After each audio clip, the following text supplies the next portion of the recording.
Zapatillos, muy buenas tardes, buenos días todavía. Me da muchísimo gusto saludarles, saludo con aprecio, con afecto al contador Emilio González Márquez, gobernador del estado de Jalisco. Le agradezco mucho sus palabras y su hospitalidad. Al magistrado Federico Hernández Corona, representante del Tribunal Superior de Justicia del estado. Al señor Alberto Uribe Camacho, presidente municipal de Tlajomulco de Zúñiga. Al general Genaro Fausto Lozano Espinosa, comandante de la 5ª Región Militar. Le pido, general, que transmita a todas las tropas a su mando, jefes, oficiales, generales, pues la gratitud, estoy seguro, del pueblo de Jalisco y del pueblo de México por la gran labor que están haciendo en esta 5ª Región Militar en protección de la población civil.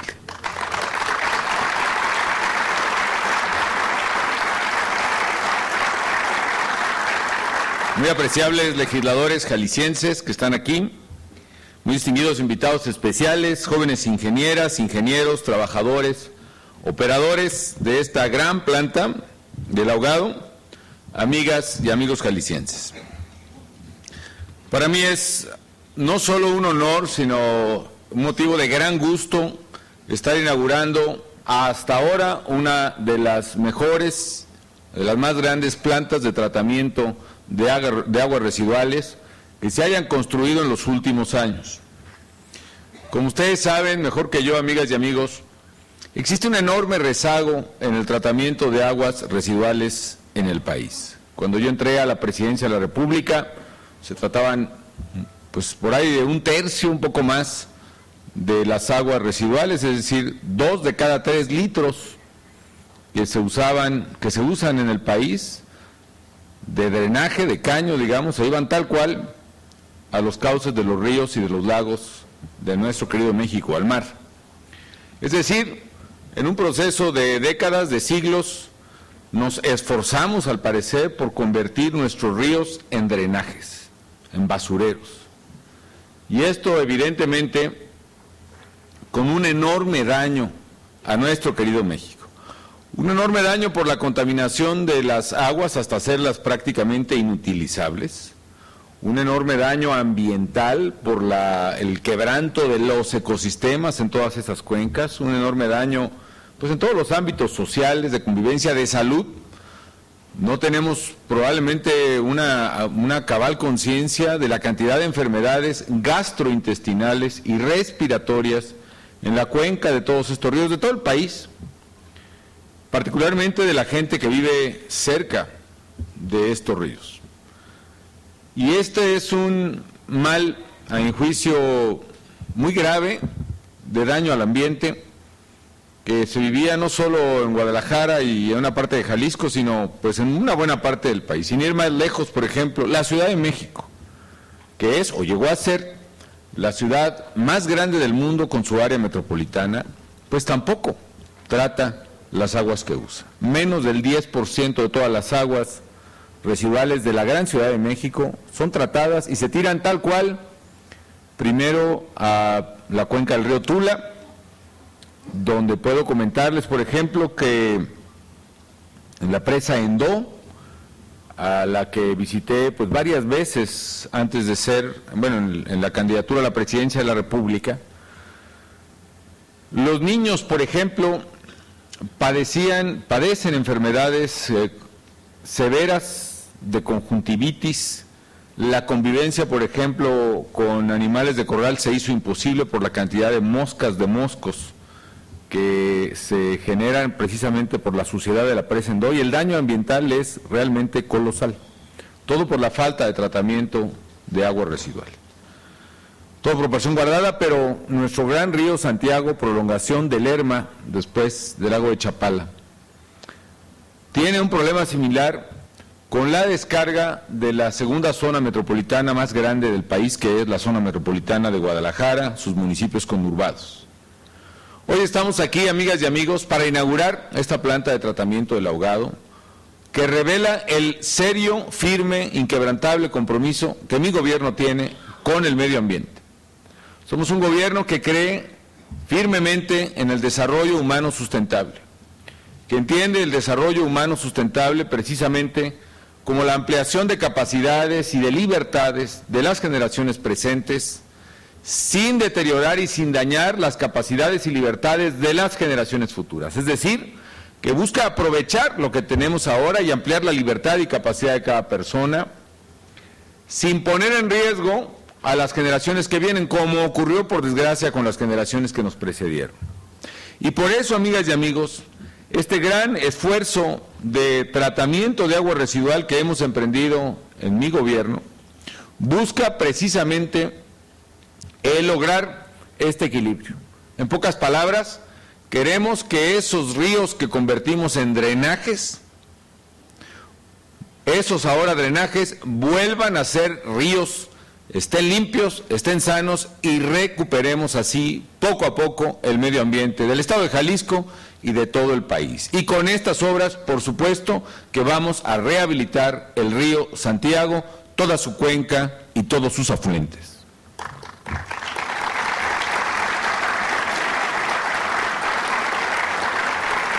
Ya ha quedado aquí cabalmente expuesto el problema crónico de Guadalajara. Me asombra lo que señalaba el gobernador: 470 años de la cuarta fundación de esta bella y señorial ciudad y 470 años de contaminar el río Santiago y en general toda la cuenca. Y hasta hoy, marzo de 2012, se empieza a tratar ya, digamos, en serio, en una cantidad respetable, el agua residual de Guadalajara. Falta, desde luego, completar este proyecto integral que abarca a toda la zona metropolitana, y para ello la planta de tratamiento de aguas residuales de Agua Prieta, que bueno, por algo tendrá ese nombre, no sé si sea por el lugar o por el agua que trata, completando la planta de tratamiento de Agua Prieta, que será como 4 veces más grande de capacidad que esta, vamos a tratar ya el 100% de aguas residuales. Esto es algo muy importante. Es también fundamental señalar lo que hemos constatado en nuestro recorrido, y desde luego invito a todos ustedes, incluyendo los medios, a quienes ya los han visitado, a quienes no han visitado la planta, pero en cualquier momento pueden hacerla. La planta está totalmente terminada y en operación. Incluso ustedes pueden ver, probablemente, espero que no lo hayan parado, pero el tanque que está a mis espaldas, que es uno de los tantos procesos de tratamiento de agua, va avanzando paulatinamente, y lo que está haciendo ese tanque es en ese eje que tiene en su diámetro completo. Ese eje va dando vuelta, va recogiendo los lodos, hay que decir, los lodos activados en esta planta. Esos lodos tienen microorganismos que se van comiendo las bacterias y los nutrientes que deja la materia orgánica del agua sucia. Luego esos lodos, la parte esta de arriba, va como barriendo, digamos, va barriendo el agua, va recogiendo los lodos, los va concentrando hacia el centro y luego los vuelve a depositar en otra parte de la planta de tratamiento. Parece que no se mueve, pero ahorita que empezamos el evento me fijé muy bien, el eje de este segmento estaba justo cerca de la manta blanca que está atrás de mí de Vivir Mejor, y cuando termine, si ustedes quieren, pueden observar paulatinamente cómo se mueve. Pero esta planta está en operación, y como toda planta de tratamiento que lleva un proceso complejo de varias etapas mixto, como la que aquí se tiene en el Ahogado, y sobre todo como toda planta de tratamiento de su tamaño, una vez construida al 100%, requiere una fase de entrada en proceso gradual, por muchas razones. Por ejemplo, el lodo que se capta del agua, más las bacterias o los microorganismos que se le inyectan, requieren cierto tiempo de estabilización y, vamos a decirlo así, de fermentación, para que empiece a funcionar cabalmente la planta.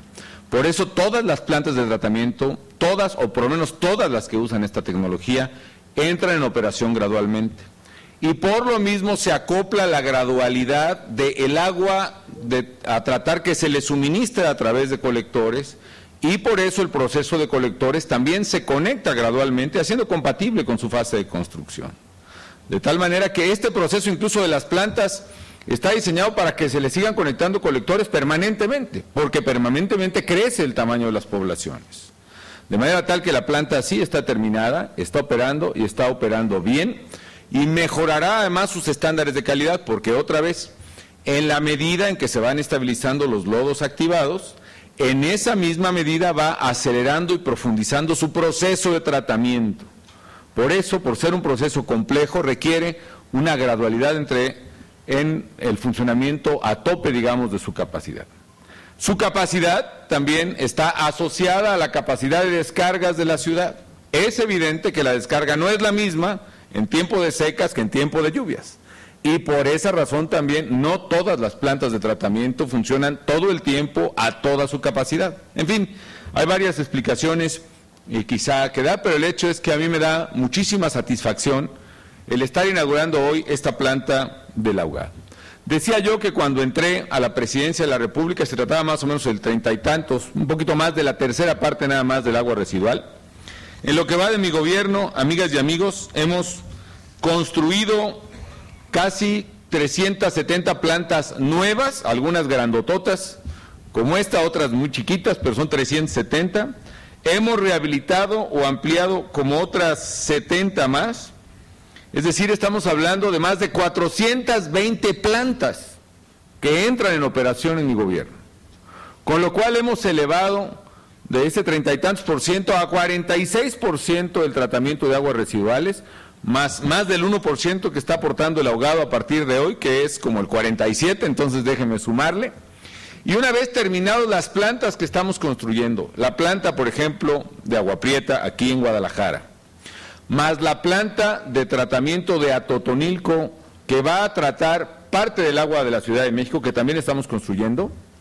Estamos hablando de la planta de Atotonilco, que va a tratar el 60% del agua residual de la Ciudad de México. Por esa razón, la planta de Atotonilco, por ejemplo, es la planta de tratamiento más grande del mundo en construcción en este momento y terminará siendo la más grande de América Latina. Una planta, además, la planta del Ahogado y la planta también de Atotonilco, por cierto, que tienen tecnología muy avanzada y tienen muchos beneficios ambientales.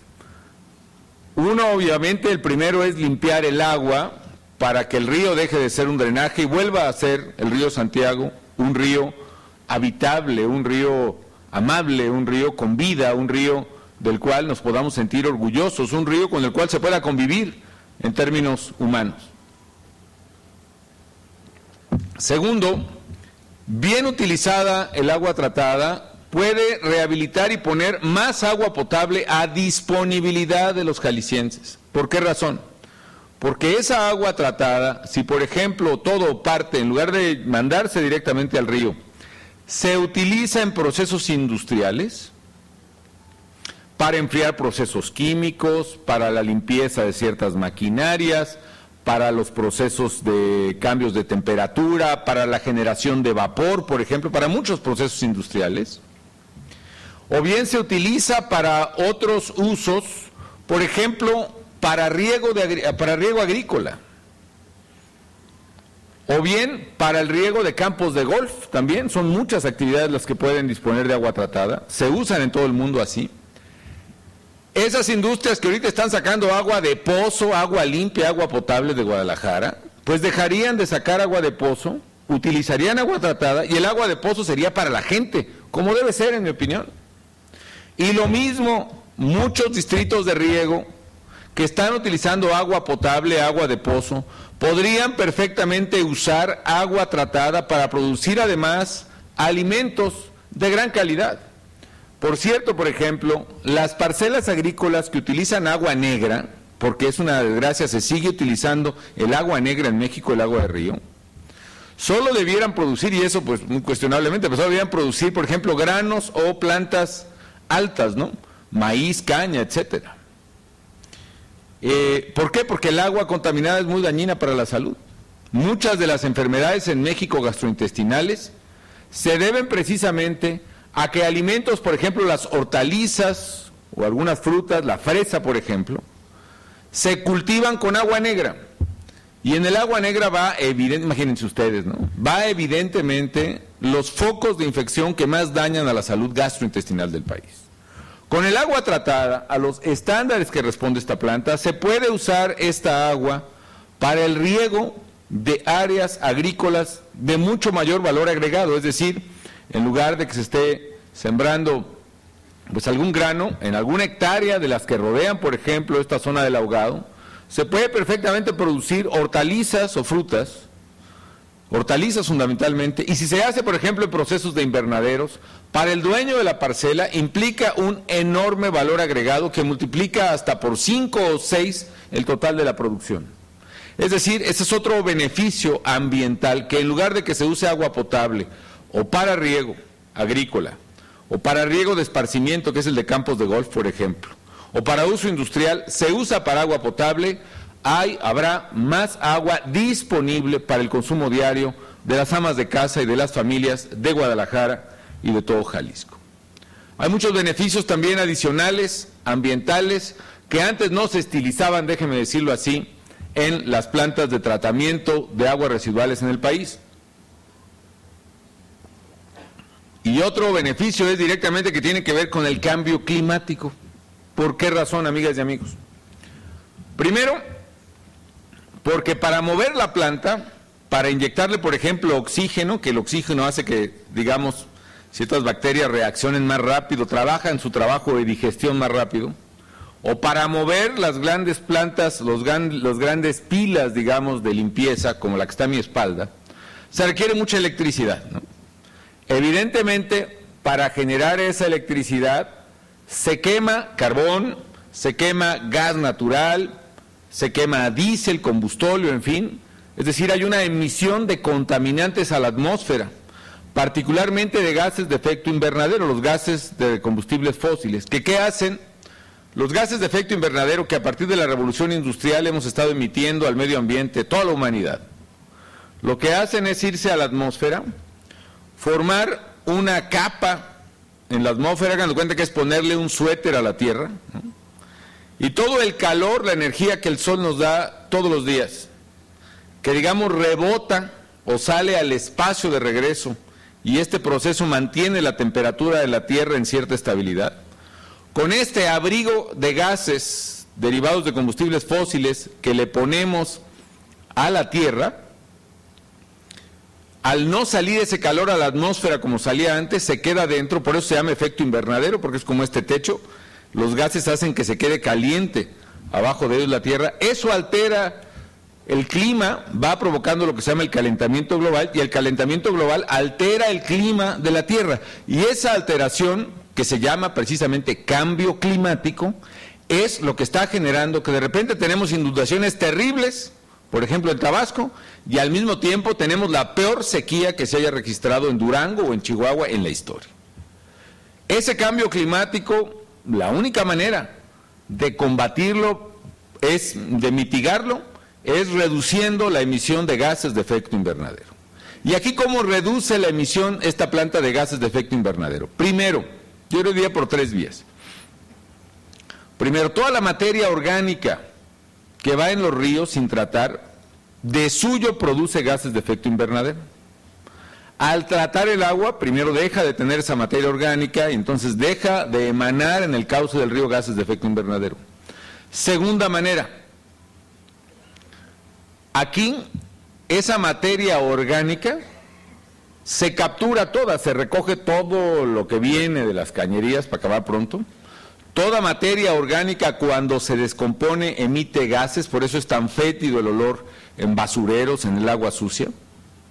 Esa materia orgánica que emite gases, esos gases también son de efecto invernadero. El metano es quizá el gas más nocivo o de los más nocivos de todos, ¿no? El petróleo mismo, por ejemplo, o el gas natural, también es una descomposición de materia orgánica. Se supone que hace millones de años, pues grandes superficies vegetales de la Tierra que existieron, que están allá abajo enterradas, al descomponerse, van generando pues estos gases. El gas que genera el lodo, la materia orgánica, en lugar de liberarse a la atmósfera, se captura aquí en la planta. Se juntan esos lodos y hagan de cuenta que se ponen en una olla express, y esos lodos, a medida que se van acumulando, van generando mucho más gas, que se acumula, digamos, en aquellos tanques que también están a mi espalda. Esos gases, cuando tienen suficiente presión, pueden producir electricidad, de hecho van a producir electricidad, sea con el puro paso del gas pueden mover una propela, o además de quemando ese gas pueden generar electricidad, y de hecho van a generar aquí electricidad en la planta. De manera que esa es otra forma de evitar la contaminación y la emisión de gases de efecto invernadero. Por un lado, se ahorra lo que se tenía que quemar de petróleo o de gas para producir electricidad, porque ese gas que aquí se genera va a ser para mover la planta. El 65% de la electricidad que va a generar la planta del ahogado se va a generar a partir de los gases de la materia sólida aquí contenida. Con lo cual hay un beneficio múltiple al medio ambiente. Se evita que el río emita gases de efecto invernadero. Se evita quemar gas, con lo cual se vuelve a hacer un control de emisiones de gases de efecto invernadero y se genera aquí mismo la electricidad. Los gases que emitirían los lodos activados se capturan aquí mismo y eso genera precisamente que funcione esta planta. A mí me parece que es un diseño muy adecuado para resolver este problema. Hablaría finalmente del diseño financiero que me tocó empujar desde que yo era director de Banobras y que fue cuando empezamos a hacer los primeros proyectos público-privados. Es evidente que los gobiernos, pues generalmente no tenemos dinero y por eso no se habían hecho estas obras, ¿no? Aquí, ¿qué es lo que hacemos? Con el fondo de infraestructura que creamos, a través, por ejemplo, de las concesiones carreteras, por ejemplo, lo que era la maxipista, no creo que se llamaba en mis tiempos, no sé si se siga llamando así, y otras carreteras, al concesionarlas a un operador privado, aparte de que dejamos de gastar dinero público en ellas, el concesionario nos paga una suma enorme de dinero por manejar la carretera. Ese dinero se fue al fondo de infraestructura. Y con el fondo de infraestructura pagamos una parte de estas obras. ¿Por qué digo una parte? La otra parte la paga el operario privado que la va a manejar. Es decir, el riesgo de construcción, el riesgo financiero, no es para los jaliscienses ni no es para el municipio de Guadalajara o de Tlajomulco, que por su dinero a lo mejor no podían sostener esta obra. El riesgo de construcción de la planta es del inversionista privado y del fondo de infraestructura, es decir, de los 900 millones de pesos que hay aquí, el 42% es del fondo de infraestructura y el 58% es de los privados. Y se va a pagar porque por cada metro cúbico que produzca de agua limpia esta planta se le va a ir dando un recurso. Por eso es tan importante que todos paguemos el agua que usamos y ojalá sea pues a lo costo justo que cueste esa agua, ¿no? Entonces es un esquema público-privado que sí ha demostrado su funcionamiento. En fin, amigas y amigos, a mí me alegra mucho el que Guadalajara a partir de hoy esté limpiando el agua que usa. No cabe duda, no hay ninguna duda de que este tipo de obras son las que construyen futuro. ¿Por qué? Porque así como a nosotros nos tocó recibir de generaciones anteriores, yo no digo que de mala fe, pero recibimos finalmente ríos contaminados, suelos contaminados, agua contaminada, nosotros estamos haciendo lo que en responsabilidad histórica nos corresponde, que es limpiar esos ríos. En otras palabras, estamos sembrando para el futuro, estamos sembrando la semilla de un México distinto, de un México más limpio, de un México más justo. Eso es lo que está haciendo este gobierno. Sabemos que la limpieza del río Santiago tomará quizá muchos años, porque todo ese cauce, por ejemplo, para que se limpie de los remanentes y residuos que aún tiene, tomará tiempo. Pero hoy es el principio, hoy empieza una nueva era para el medio ambiente de la cuenca del río Santiago. Eso es un dato enorme y una realidad enorme, independientemente de que sus frutos no se puedan percibir quizá desde el primer día. Lo que sí es cierto es que hoy es el primer día de una nueva etapa en materia ambiental para Guadalajara y para todos sus habitantes. Ojalá, amigas y amigos, que este esfuerzo siga más allá de esta administración. Cuando se terminen las obras que tenemos en curso ahora, la planta de Agua Prieta, la planta de Atotonilco y otros, por lo menos un centenar de plantas más que se están construyendo en este momento en el país, México habrá pasado de 1/3, 30 y tantos %, a 2/3 de agua residual. Es decir, cuando se terminen esas plantas, se estará tratando casi el 70% del agua residual en México.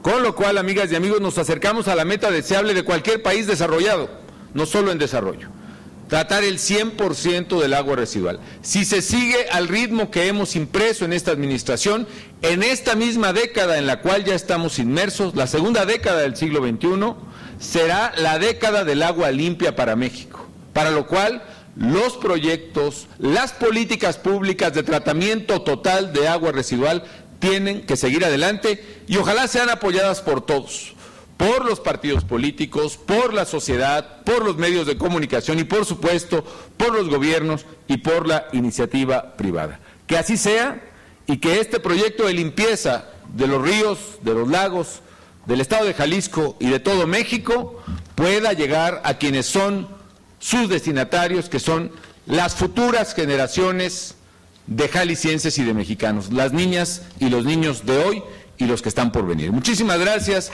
y muchísimas felicidades, amigos.